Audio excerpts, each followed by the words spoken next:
Demain, c'est la Saint-Valentin et en réalité, j'avais envie de partager ma vision de l'amour. L'amour avec un grand A et qui commence par d'abord l'amour propre, euh, l'amour de soi. Parce que dans notre humanité et surtout dans notre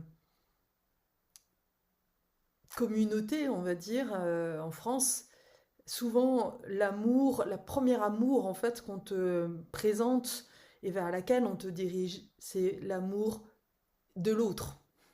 Et ça commence très tôt, parce que l'enfant, on ne lui apprend pas à s'aimer lui-même, on ne lui renvoie pas que en fait, il est parfait tel qu'il est. Ah non, on va au contraire euh, lui demander d'obéir. On va lui apprendre en fait que il est un gentil garçon si ou une gentille petite fille si elle est sage, si elle obéit bien, si en fait si elle n'est pas elle-même. Et donc une petite fille qui est espiègle, une petite fille qui est effrontée, eh bien, elle va se faire gronder. Et donc, c'est comme ça que très tôt, finalement, l'amour de soi se transforme en amour de l'autre. Et donc, quand tu grandis, tu vas chercher indéfiniment l'amour auprès des autres. Jusqu'au jour où l'amour, finalement, rencontre quelqu'un qui, et ça se répète évidemment, qui te renvoie que tu n'es pas assez, que c'est toujours toi le problème. Et puis, tu finis par comprendre que, ah, il y a peut-être un problème en fait.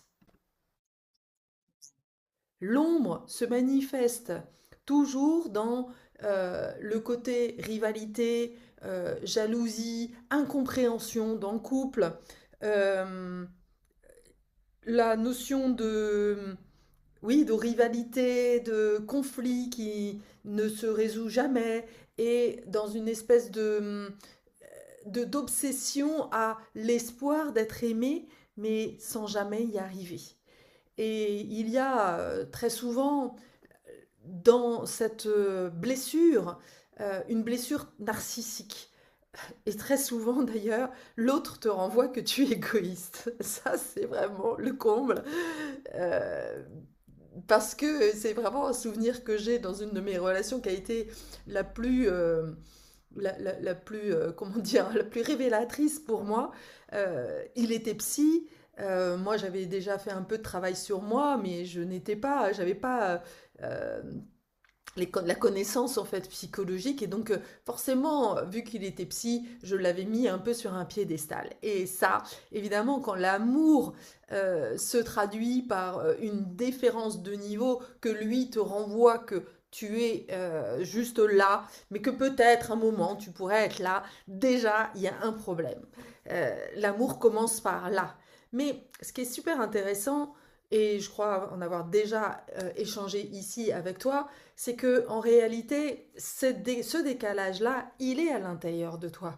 L'autre n'est que le reflet, et ça, je ne le ferai que de répéter, l'autre n'est que le reflet de ce que tu penses à l'intérieur de toi. Et il est là pour ça. C'est ce que l'on appelle des relations de guérison. Et donc les relations de guérison, elles ont quoi comme intention et comme, oui, comme bénéfice? C'est justement te ramener à toi. Te rendre compte que tant que tu n'es pas en amour de toi inconditionnel, alors l'autre te renverra des conditions, te mettra des conditions pour que tu puisses être aimable. Et donc ça, c'est le démarrage en fait du travail de l'archétype de l'amoureux, qui est ce qui est très intéressant, c'est que dans le chemin de l'individuation, le chemin de l'amoureux, il est après le destructeur. C'est quand même assez fou. Ça montre qu'en fait, tu vas vivre quelque chose de traumatique, une destruction, et le chemin justement de l'individuation et de pour recoller les merceaux, ce n'est que justement le développement de l'amour de soi, de l'autocompassion, de voilà, de l'amour vraiment inconditionnel, mais envers toi-même. Et donc l'appel va être justement une relation amoureuse, très souvent, euh, très très forte, où tu as l'impression que c'est karmique, où tu as déjà, voilà, tu imagines déjà ta vie avec lui ou avec elle, tu as vraiment l'impression que c'est la bonne personne. En plus, tu as eu tous les signes en fait qui te montrent que c'est la bonne personne. Pour moi, c'était la première personne en fait que je rencontrais un peu par hasard dans le milieu de la danse. Voilà, pour moi, tout était inscrit. Et là, oui, évidemment, c'est karmique. Mais c'est karmique, ça veut dire que c'est un rendez-vous, justement, il va ou elle va être un déclencheur pour te dire, ok, bon, bah là, j'ai compris que l'amour, je dois arrêter de le projeter à l'extérieur et je dois commencer à faire un travail à l'intérieur. Pour développer, en fait, cet état d'être, non pas l'amour, voilà, qui se manifeste et se réalise à travers l'autre, mais comme un état d'être permanent que tu développes à l'intérieur de toi et évidemment qui va se développer comment? Par l'ouverture de cœur. Ça, c'est vraiment une étape fondamentale. Tu ne peux pas imaginer être en amour sans avoir en fait cette qualité d'ouverture de cœur. Et donc la première des choses, c'est justement la première étape, ça va être de d'aller vers toi. Ça, c'est déjà un premier signe d'amour. Tu comprends? C'est-à-dire que tu te choisis, tu décides de te choisir envers et contre tout. Alors des fois c'est forcé, des fois c'est l'autre qui coupe la relation et ça va t'amener beaucoup de souffrance. Mais au fond de toi, il y a vraiment quand même cette compréhension. C'est tout d'un coup, ok, tu te choisis et tu comprends que, ok, il y a un engagement. Il y a comme si ton âme, c'est pas comme si d'ailleurs, c'est ton âme qui te rappelle, qui frappe à ta porte et qui dit, mais bordel, je suis là, tu es là, arrête de chercher ce que tu as là à l'intérieur, à l'extérieur de toi. Ça, c'est vraiment le premier chemin. Le deuxième, c'est justement de t'engager envers ce qui est super important pour toi, de pouvoir choisir, par exemple, de te consacrer à tes enfants, de rendre compte, de sentir en fait où est ton essentiel et de revenir en fait à ça. Pour d'autres, des célibataires, ça peut être par exemple de choisir de quitter le noyau familial pour partir à l'aventure, pour vivre sa vie. Ça peut être de décider de couper, de rompre une relation de couple qui ne nourrit plus pour justement aller chercher en fait, pour aller suivre ce fluide d'amour en fait qui est en toi et de faire en fait ce que tu as toujours rêvé d'être, d'aller faire. Par exemple, de partir à l'étranger. Et il y a un sacrifice à faire. Il y a derrière cet amour une notion de sacrifice, non pas au sens chrétien du terme, ou alors au contraire, au sens le plus chrétien du terme, à savoir de sacrifier justement des idéaux, une idéologie, pour quelque chose qui est réel, pour le soi, pour ce qui t'anime. Voilà, il y a vraiment cette idée de suivre ce qui t'anime dans la vie. Et l'amour, c'est ça. C'est suivre en fait ce qui te fait du bien. C'est ta passion, c'est la passion du Christ au sens la passion de soi, devenir passionné de ce que la vie en fait cherche à s'exprimer, comment la vie cherche à s'exprimer à travers toi. Et pour toi, c'est peut-être pas à travers le couple. Ta famille t'a fait croire en fait que le couple, et puis tu as tes parents qui te mettent la pression de ok, oui, il faut être marié, mais en réalité, au bout d'un moment, c'est comme si tu ouvrais le champ des possibles en disant et si finalement l'amour se trouvait totalement ailleurs. Et ça, c'est vraiment un chemin que voilà, j'ai dû faire parce que j'étais conditionnée, mais j'étais vraiment obsédée. J'étais convaincue en tant que femme, je pense que c'est encore plus vrai en tant que femme, que je ne pouvais être en sécurité qu'avec un homme, que ma sécurité, que le soutien, que je ne pouvais trouver du soutien qu'avec un homme.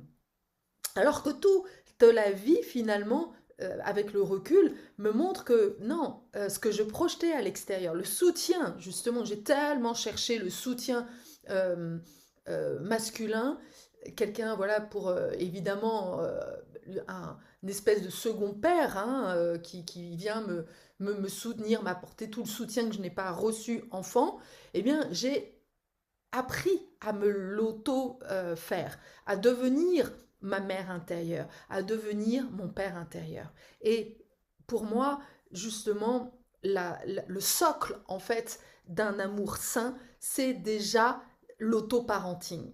L'auto-parenting, c'est se donner voilà, l'amour inconditionnel et la sécurité intérieure, trouver un soutien intérieur qui fait que tu acceptes toutes tes parts. Et à partir du moment où tu as suffisamment travaillé sur tes parts d'ombre, tu as vraiment euh, transmuté, en fait, accepté, dansé avec toutes les parts d'ombre. Et tu vas voir que je vais, en fin de vidéo, je vais t'inviter à venir danser avec toutes tes parts d'ombre avec moi jeudi prochain, parce que c'est vraiment hyper important, en fait, de, de réintégrer ces parts-là. Parce que quand tu as aimé toutes tes parts d'ombre, celles que justement les autres projettent comme étant des mauvaises parts de toi, parce que justement eux n'ont pas ça et que souvent c'est tes talents, mais qu'ils n'ont pas vraiment envie que tu développes tes talents, parce que sinon tu leur échappes, eh bien, plus tu vas faire ça, plus justement tu vas devenir quelqu'un qui sait, en fait, qui ne laisse plus l'autre décider si c'est bien, si c'est mal, et te juger. Qui est l'autre, en fait, pour savoir si ce que tu es bien, ce que tu es mal. Et dans la relation, c'est hyper toxique, en fait, d'avoir ce type de relation. Au contraire, dans une relation, on a besoin, justement, d'être dans un environnement sécure. Mais encore une fois, pour être sécure, il faut déjà apprendre à l'être à l'intérieur de soi. Et le troisième niveau, justement, de l'amoureux, c'est cet amour inconditionnel. C'est, voilà, tu as travaillé sur toutes tes parts et tu les as réintégrées. Tu as été réveillée, par exemple, moi, la dernière qui s'est révélée, là, très très présente en 2025 et en 2026, c'est justement celle qu'on appelle la bouffonne, le tricker en anglais, on peut le traduire comme le fou, l'arnaqueur, toute cette dimension-là qui s'est beaucoup manifestée justement dans ma vie. Et ça, c'est super intéressant de vraiment voir à chaque fois qu'il y a une part qui se manifeste à l'extérieur, que ce soit à travers un couple ou dans des relations professionnelles, peu importe, d'aller comprendre en fait quelle est la part, comment tu peux réintégrer cette part. Et ce travail avec les 12 archétypes de Jung est fabuleux justement pour comprendre que, bah oui, là encore, tant que tu crois, tant que tu as une vision réductrice de que l'amour, tu dois le trouver à l'extérieur, tu deviens affamé en fait d'amour de l'autre, tu donnes le pouvoir de l'autre, des conditions qu'il faut pour aimer, pour relationner, mais en fait, tu n'apprends pas à relationner avec les parts de toi et à t'accorder cette sécurité, s'accorder au sens accordage, de te sécuriser à l'intérieur pour pouvoir accueillir l'autre, mais aussi pouvoir dire stop. Et quand on a une mère, quand on a été élevé avec une mère soit qui était dépressive, mais qui était en tous les cas qui n'était pas présente, ou qui te renvoyait que quoi que tu fasses, de toute façon, ce n'était jamais assez, qui avait un côté très narcissique et un père totalement absent, voire même aussi très toxique, eh bien, au final, tu apprends justement à répondre aux injonctions des autres. Alors, le bénéfice, c'est que ça te développe des antennes, que tu es hyper connecté, mais il y a cette hyper-vigilance qui se joue justement dans ton couple. Et donc, allez voir aussi ces parts blessées. Le travail de l'ombre, il va vraiment t'emmener dans euh, l'accueil des parts de ton petit enfant blessé. Et ça démarre là. Tant qu'on n'a pas fait ce travail vraiment sur l'enfant intérieur, eh bien, tu ne peux pas. L'ouverture de ce cœur, ce n'est que la deuxième étape. Si tous ces sujets t'intéressent, j'ai créé en fait un accompagnement, un chemin justement en lien avec le chemin d'individuation et les 12 archétypes de Jung, donc dans lequel tu vas retrouver l'amoureux, dans lequel tu vas retrouver le bouffon, et où tu vas pouvoir comme ça justement identifier, ah tiens, ben oui, l'autre finalement me donner en fait des conditions pour être aimable.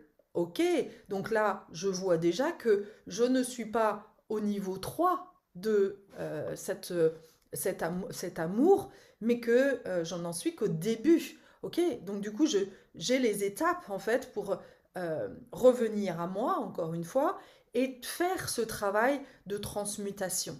Et il y a vraiment plusieurs exercices pour ça. C'est vraiment hyper intéressant. Donc, tu as le lien dans ma, dans ma, dans ma description. Si ça t'intéresse, n'hésite pas à me contacter parce que pour le moment, j'ai pas encore mis le paiement automatique, mais ça devrait se faire assez rapidement. Donc, voilà, ça c'est la première des choses que je peux te proposer comme cadeau justement pour la Saint-Valentin.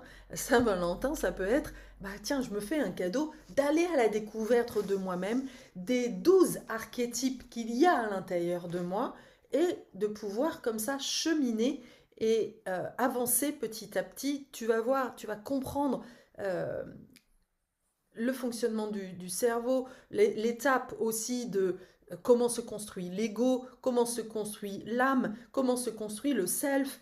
Il y a toutes les étapes justement du chemin d'individuation et c'est vraiment un travail en profondeur. La deuxième cadeau que je te fais, c'est de me rejoindre le 19 février, c'est jeudi prochain, pour une danse autour justement du self. Ça s'appelle The Sacred Self Dance, donc la danse du jeu sacré. Ça peut être aussi la danse du feu sacré. Et là, c'est totalement gratuit. C'est vraiment un cadeau, 2 heures cadeau. Parce que la danse est vraiment pour moi un espace hyper intéressant pour aller travailler justement sur des parts d'ombre. Donc c'est vraiment ce que je t'invite à faire, là où je t'invite. Euh, on va partir justement de cette vision de ne pas être assez, que tu rejoues encore et encore dans tes relations, et on va voir où est-ce que ça nous amène. La danse, en fait, est un espèce de chaudron magique où on va poser une intention et à la fois on va s'ouvrir à tous les possibles. Et le corps sait, le corps va faire réveiller des choses, des sensations avec ma guidance. Moi, je me connecte en fait à toi et au groupe. Et donc, l'idée, c'est vraiment d'aller voir quelle est la part lumineuse derrière celle qui ne se croit pas assez. Quelle est la part que tu dois réintégrer à l'intérieur de toi? Par exemple, moi, une des parts justement qui a mis beaucoup de temps à se réintégrer, c'était la bouffonne. Celle qui se plante tout le temps, celle qui fait des erreurs, celle qui a lancé une invitation pour la danse le jeudi 14 février, alors que le 14 février, c'est demain, samedi, je ne suis pas là, et que le jeudi 14 n'existe pas. Et à la fois, quand j'ai justement dansé avec cette part-là, et qu'ensuite j'ai contemplé à travers cette danse-là, cette part-là, je me suis dit, mais oui, en fait, cette part-là, c'est celle qui a toujours apporté du mouvement dans ma vie, même à des états les plus plats euh, voilà, où tout était bien réglé. Eh bien, le trickster, il est là pour foutre le bordel mais remettre de la vie dans une vie qui est un peu trop bien rangée, quoi. Le nombre de fois où je suis partie en vacances, où j'ai fait des réservations avant, après, Et à la fois, oui, ça m'a obligée à me remettre en mouvement, à trouver des solutions, à développer cette qualité d'agilité, de trouver des solutions là où je croyais que ça n'y en avait pas, à me, à avoir, à pouvoir recevoir des cadeaux, parce que parfois, justement, comme je ne faisais pas la bonne réservation, on me surclassait. Enfin, des trucs de ouf. En fait, j'ai vécu tellement d'aventures, et à la fois, tu vois, c'est ce dont je me souviens. Tous les trucs qui se passent trop bien dans la vie, après, on les oublie. Les endroits où tu te plantes, tu les gardes en mémoire. Ça fait des souvenirs. Tu en rigoles. On en rigole avec mes enfants encore aujourd'hui. Et à la fois, eh bien, j'ai appris comme ça à prendre des risques, à me rendre compte que la vie est cadeau. Que finalement, ok, je peux me planter, il n'y a pas de souci. Je sais que que je retomberai sur mes pattes. C'est ce que j'ai offert aussi à mes enfants. Donc c'est cadeau tout ça. Et voilà, à partir du moment où tu ouvres, en fait, que tu sors de cette notion de ce qui est bien, de ce qui est mal, mais non, pourquoi se planter, ça serait mal? C'est magique, en fait, de se planter. C'est, et la nature ne fait que ça. D'ailleurs, euh, combien de scientifiques, de vrais chercheurs n'ont pas trouvé leur grande trouvaille à travers une erreur? C'est très souvent, en fait. Il y a plein d'exemples comme ça. Voilà, donc en tous les cas, c'est ce que j'avais à t'offrir pour cette Saint-Valentin. À la fois une compréhension que l'amour peut se manifester vraiment tellement ailleurs et que surtout, c'est la reconnexion, mais sensible, sensitive, corporelle de toi avec toi et à travers la danse, la musique. La musique, en fait, c'est des vibrations. L'amour, c'est une fréquence. C'est une fréquence. C'est plus qu'un état d'être. C'est une fréquence. Et quand tu es dans cette fréquence de l'amour, eh bien, toute la vie devient merveille. Tu as un regard tellement différent, tu perçois les choses et le corps est hyper important en fait pour pouvoir capter l'amour. Surtout si dans ton enfance on t'a renvoyé que tu n'étais pas assez et que tu n'as jamais eu que tu jamais eu le soutien et voilà. Et donc là il y a vraiment une ouverture du cœur et encore une fois le corps, les fréquences d'amour elles sont partout, elles sont partout, mais il faut ouvrir le canal. Il faut, oui, s'ouvrir au canal. Et ça, c'est un processus. Sortir du mental. Le mental, il capte pas l'amour. Il le cherche. Tu vois, c'est complètement autre chose. Il cherche l'amour. Et puis, il se prend la tête. Quand tu es, quand tu es amour, voilà, quand tu deviens amour, eh bien, c'est une acceptation totale de toi, mais de la vie, de l'autre. Voilà, tu n'es plus dans le jugement. Tu deviens vraiment.